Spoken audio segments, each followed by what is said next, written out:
ഒരു ആശയത്തിൻ്റെ ശക്തിയെ ഒരു സൈന്യത്തിനും ചെറുക്കാൻ കഴിയില്ല. ചില വാക്കുകൾ, ചില മുദ്രാവാക്യങ്ങൾ, ആശയങ്ങൾ ഇവ ലോകത്തെ തന്നെ മാറ്റിമറിച്ചിട്ടുണ്ട്. പല കിരാത ഭരണകൂടങ്ങളെയും ചവറ്റുകുട്ടയിലേക്ക് തള്ളിയിട്ടിട്ടുണ്ട്. വമ്പൻ മാറ്റങ്ങൾക്ക് ലോകം സാക്ഷിയായതും വലുതും ചെറിയതുമായ പലതരം ആശയങ്ങളുടെ പുറത്താണ്. വാക്കുകളുടെ ശക്തി പോലെ തന്നെയാണ് ആശയങ്ങളുടെയും ശക്തിയും പ്രസക്തിയും.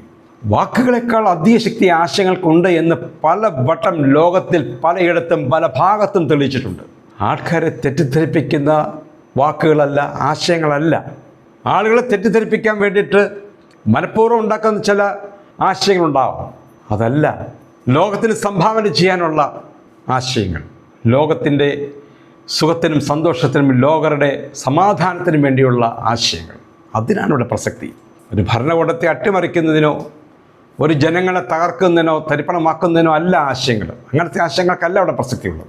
ഉദാഹരണത്തിന് ബ്രിട്ടീഷുകാർക്ക് ഉയർത്ത ക്വിറ്റ് ഇന്ത്യ എന്ന ആശയവും മുദ്രാവാക്യവും ഇന്ത്യൻ ജനതയെ സ്വാധീനിച്ചത് എത്രയധികമായിരുന്നുവെന്ന് നമ്മളൊക്കെ വായിച്ചിട്ടുണ്ട്, അറിയാം, പലർക്കും അറിയാം. ഇത്തരം ആശയങ്ങളും മുദ്രാവാക്യങ്ങളും ജനനന്മയ്ക്കും രാജ്യപുരോഗതിക്കും വേണ്ടി ആയിരുന്നുവെങ്കിൽ ഇന്ന് ഉയർന്നു വരുന്ന പല മുദ്രാവാക്യങ്ങളും ആശയങ്ങളും രാജ്യത്തിൻ്റെ നിലനിൽപ്പിനും ഐക്യത്തിനും അഖണ്ഡതയ്ക്കും തന്നെ ഭീഷണിയായി മാറുന്ന രീതിയിലേക്കാണ് എന്നുള്ളതാണ് ഏറ്റവും വ്യസനമുണ്ടാക്കുന്നത്. വിദ്യാസമ്പന്നരും പ്രബുദ്ധരും എന്ന് അവകാശപ്പെടുന്ന ആൾക്കൂട്ടം ചിന്താശേഷി ഇല്ലാത്തവരെ മാറുന്നത് അങ്ങേയറ്റം ലജ്ജാകരമാണ്, സഹതാപകരമാണ്. ആളുകളെയൊക്കെ ആകർഷിക്കാൻ ചില മുദ്രാവാക്യങ്ങൾക്ക് കഴിയുമെങ്കിലും അതിൻ്റെ പുറകിലുള്ള ആളുകളുടെ ഉദ്ദേശശുദ്ധിയെ ജനങ്ങൾ ഇന്ന് സംശയത്തോടെ വീക്ഷിക്കുന്നത്.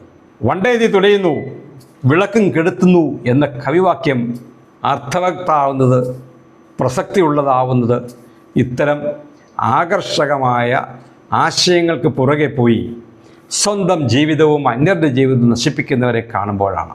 അതാണ് സൈന്യങ്ങൾക്ക് പോലും ചില ആശയങ്ങളെ തോൽപ്പിക്കാൻ പറ്റത്തില്ല എന്നും ഓർക്കണം. ശുഭദിനം.